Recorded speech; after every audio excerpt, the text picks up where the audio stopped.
Hey everyone, and welcome to our Q&A presented by Just Love. My name is Paula Jane, and I'm talking to Judy Carroll. Judy is an internationally known author and now has 5 books in the Zeta series. Judy also has received many beautiful and profound messages from her tall grey teacher Maris, one of which we are going to share with you today. Hi Judy. Hi Paula, hi everyone.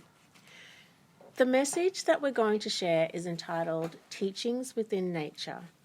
Judy received this message on the 31st of August 1990, so almost exactly 32 years ago. I highlight that because it draws our attention to how in the greater reality there is no linear time. All of the messages that Judy has received from Maris are timeless. I know this is a really hard concept to get our 3D oriented minds around.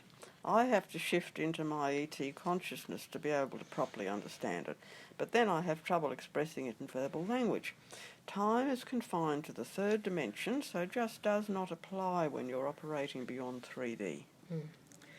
Of course, there is only ever a now moment, but as the light coming onto the planet is increasing and as our consciousness continues to expand, the control on our planet also is increasing.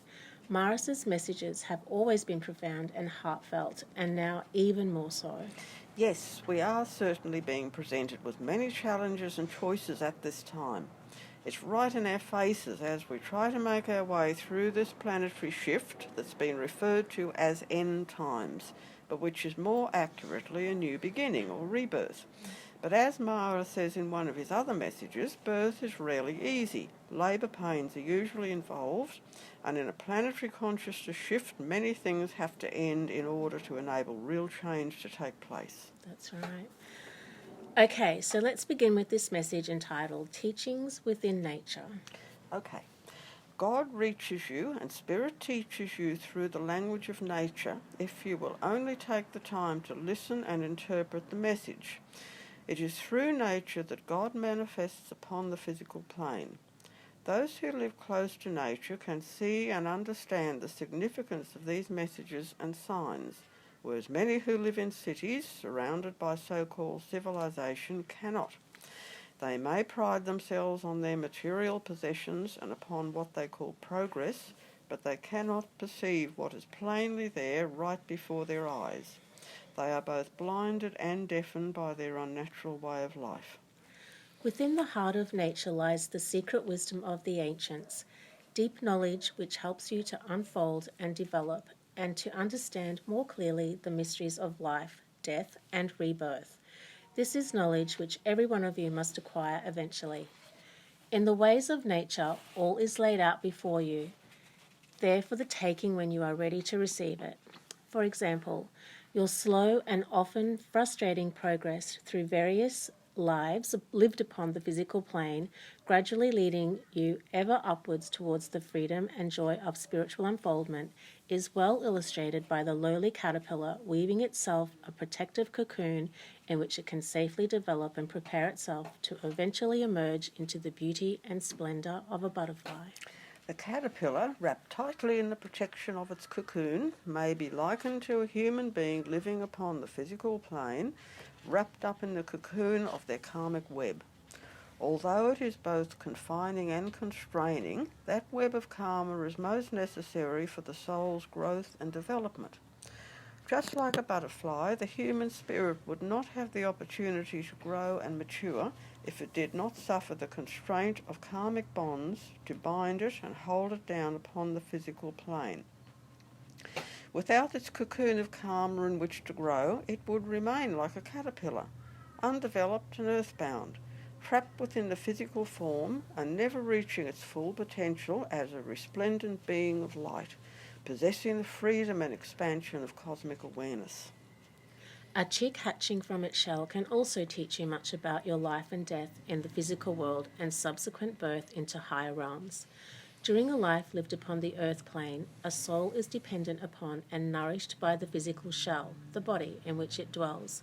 At death, the newly emerged soul casts off this confining shell and takes flight, free as a bird, into the world of spirit. Even the ancient teaching of birth and rebirth, reincarnation, is duplicated within nature by the ever-changing and repeating cycle of the seasons and tides. The contrast we experience between night and day serves well to illustrate our blind groping in the darkness and illusions of life on the physical plane, compared to the brilliant illumination of life in the higher realms of spirit. Your existence in physical form on earth is the equivalent of night time. The darkness which surrounds you clouds your vision and limits your perceptions, and everything you do must be undertaken with care and caution, as you cannot see clearly where you are going or what is ahead of you.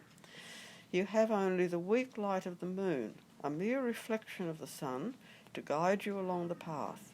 You feel trapped and enclosed by the darkness and enmeshed in dreams and illusion. The bright sunshine of the daylight hours represents your rebirth into spirit at the end of each physical life. The veil of darkness is lifted from your eyes and your vision cleared. You are fully awake and alert to what is happening around you. All can be seen, perceived, and understood, and the way illuminated is bright light is now easy for you to follow. Illusion is cast aside and all is revealed.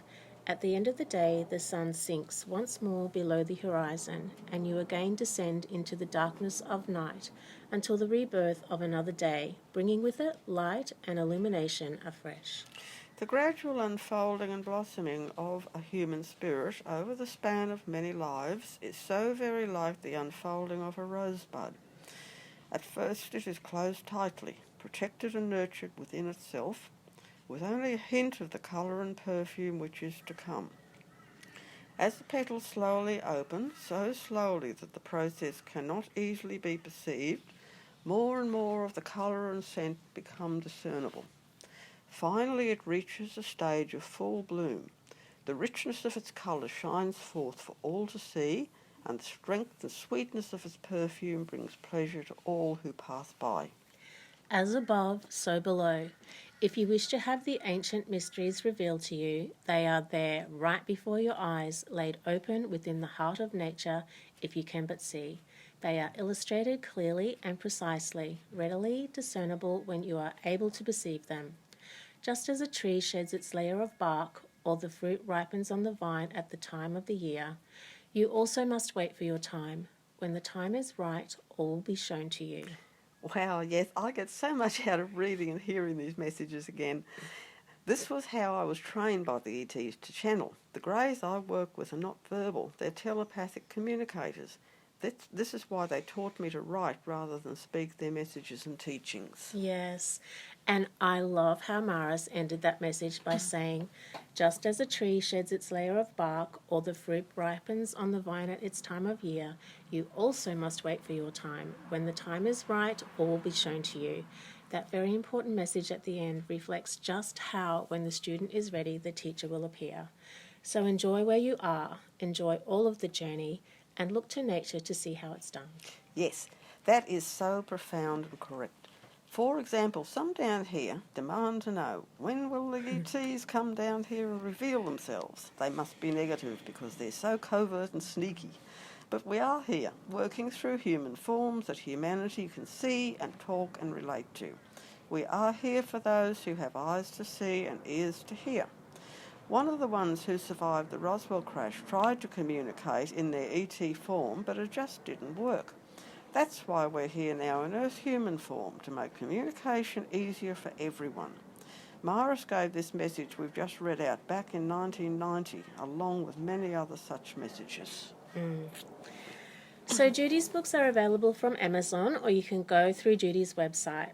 The first book in the Zeta series is Human by Day, Zeta by Night, followed by the Zeta Message, then Extraterrestrial Presence on Earth, Lessons in History, and my two most recent books, both Kindle editions and both also available in the German language, An Interview with an Alien, Comments by an Undercover ET, and Cosmic Spirituality, Blending Religion and Science in Oneness from an Off-Planet Perspective.